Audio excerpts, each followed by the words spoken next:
తెలంగాణ రాష్ట్ర ప్రభుత్వం తీసుకున్నటువంటి నిర్ణయం సిట్టు విచారణను ఇప్పటికే రాష్ట్ర ప్రజలు కూడా అందరూ గమనిస్తున్నారు. ఎందుకంటే రాష్ట్రంలో మాజీ మంత్రి హరీష్ రావు 24 గంటల్లో 18 గంటల పాటు ప్రజల కోసం పనిచేసిన వ్యక్తికి ఎటువంటి అవరోధాలు ఎందుకు వస్తున్నాయి ఏంటి అని చెప్పి మాట్లాడడానికి మనతో పాటు పోచబోయిన శ్రీహరి బీఆర్ఎస్ రాష్ట్ర నాయకులు గొల్లకుర్మ సంఘం ఉమ్మడి మెదక్ జిల్లా అధ్యక్షులు శ్రీహరి గారు ఉన్నారు. సార్ చెప్పండి, అంటే ఇక్కడి పరిస్థితులు చూస్తున్నాం. రాష్ట్రంలో నిన్నటి రోజు చూడద్దు ఒక ఉత్కంఠభరితమైన పరిస్థితి చెప్పుకోవచ్చు.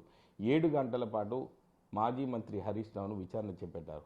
ఆ విషయంలో మీరు ఏం చెప్తారు?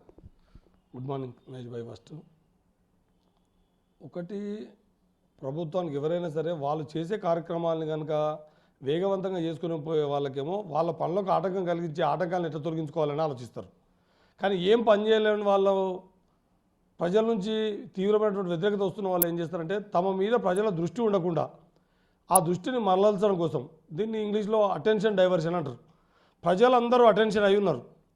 ఈ అటెన్షన్ ఉన్నటువంటి విషయాన్ని డైవర్షన్ చేయడం కోసం ఏం చేస్తే బాగుంటుందని చెప్పి ఇటీవల కాలంలో చాలా ఏజెన్సీలు పనిచేస్తూ ఉంటాయి. అట్లే ఇంతకుముందు థాట్ పోలీసింగ్ అని, థాట్ ప్రాసెసింగ్ అని కొన్ని ఏజెన్సీలు పనిచేసేవి. బహుశా ఇది చంద్రబాబు కాలంలో ఎక్కువ ప్రారంభమైంది కాబట్టి అనుకుంటా మొన్న రేవంత్ రెడ్డి చంద్రబాబు నాకు ఆదర్శం అని చెప్పుకున్నాడు. ఏం చేసేవాళ్ళంటే ప్రభుత్వం మీద వ్యతిరేకత రాకుండా ఉండడానికి ప్రజల్ని నిరంతరం ఏదో ఒక సబ్జెక్ట్